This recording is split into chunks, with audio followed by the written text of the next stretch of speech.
Hello everyone, greetings. My name is Angala Elizabeth and I'm a nurse.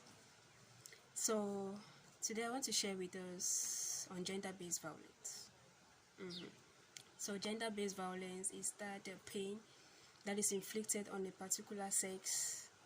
It can either be the male or the female, and there are just so many forms of it, but today I want to share on rape. So what's rape all about? Rape is having sex or any sexual act with somebody without his or her consent. I said act because it has gone beyond just the vagina and the penis and the anus being involved. We also have the use of objects. The use of objects. This is, in fact, it's just so bad. Okay. So what are some of the causes of these things? I'm sorry to say this, but it starts from our various homes. What is that thing that you tell your children in the house? That education that you give them. Do you tell them about these things where they are young so they can easily assimilate, or you wait when they are old? Please, education starts from the young. In fact, don't neglect them. God has blessed us with a wonderful species of children this 21st century, and they are damn smart. Okay, so don't think that they will not understand, or don't think that when you tell them. Gone are those days when these topics like this become a taboo. Now it is something necessary because the world is becoming something else. So please tell them these things, not just to your girl child, like seriously, because most of the times we shift the guys aside and talk only to the girls. Reason why I would say these things are happening, yes, because you also have to call your boy child and tell him that what he needs to do is to be a gentleman, to control his lustful desires, to respect the lady. If we can instill this knowledge in the guys, I'm telling you, we will not have a reason to worry in the future.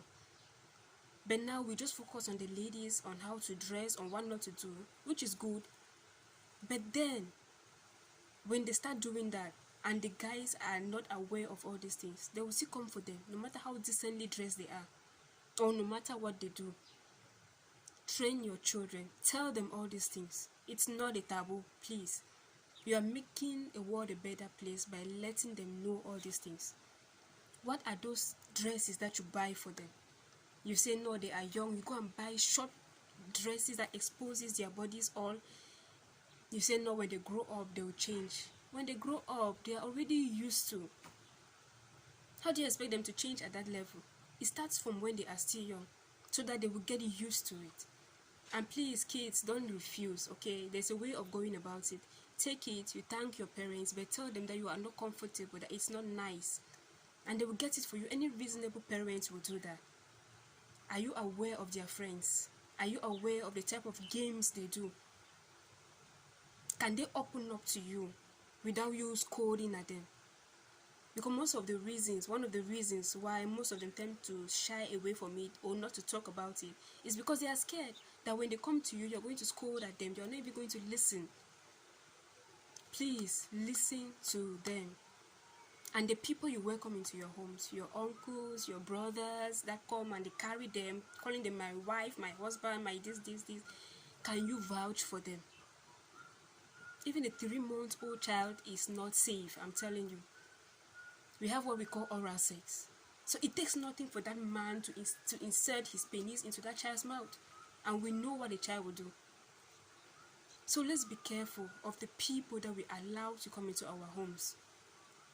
Please, it starts from there. Education. Look at what is happening these days. You rape, like what just happened recently. You rape somebody as if that is not painful enough. You kill that person. Like, seriously? What are we turning into, for crying out loud? What do you gain by doing that? You've committed more than enough harm just by tarnishing that person's integrity. Now you will not just leave it at that, at least for that person to see how she can like assemble the pieces of her life to start back. You kill the person. cold-blooded, just killed just like that. Chai, we need, in fact, we need to fear God, like seriously. We need to fear God. It is just too much. Please, be careful. Rape is everywhere, even in our homes. You see parents raping their own kids. I'm not saying this out of stories, okay? I'm a nurse. We've had cases like that.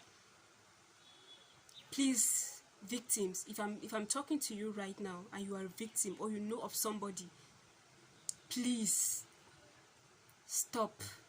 Speak up. Speak up.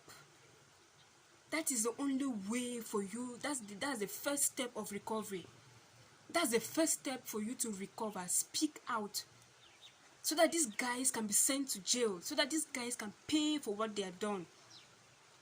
Because it becomes every day, it keeps happening. Why? Because we decide to shy away. I know it's not easy. I know it is not easy, but you need to speak up. There are people out there. There are organizations out there that can help you. It's both psychologically, physically, and even judicially. Just take you to the court and follow up everything for you. Don't die in silence. Do not. And when you are a victim, please, the first thing you should do is to go to the hospital. Or if you see a victim, take that person to the hospital, please. Because even if you go to the police station, they will need all those documents from the hospital to start the procedure.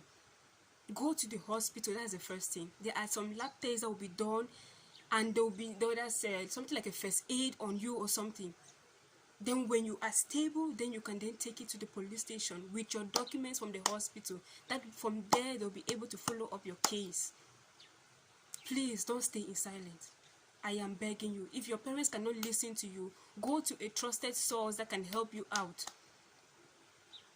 And for you out there that are just so gifted in judging people, that's the last thing that you want to do to a victim, please. The last thing that you want that person to feel like is, whether it is her fault or not, that's not what she needs at that time. Please avoid making the situation worse. You are trying to save a life, because at that time everything goes through that person's mind, like committing suicide, which is very common. That's one of the, in fact, the most common reasons for suicide right now. So you're trying to save a life, you're trying to save a situation. Do not pour salt on the injury, please. Let's do this. Speak out. Speak out, regardless the person. Nobody is above the law. Speak out. And together we'll make this world a better place. It starts from you, it starts from me. So please, share this video as much as you can. The essence of this video is to impact, is for us to be aware of what is happening. That it is not just a story, it is real. And the only way we can stop it is to talk about it. Please. Thank you very much. And subsequently, God willing, talk about more. There are so many other forms I will talk about. It's my first video. Please, I'm open to comments, corrections, or whatever. Please, it's my first. I don't know why I had to start with this, but I believe that it's for a reason. All right, thank you so much for watching. Thank you so much for listening. Thank you for sharing. May God help us. Bye bye.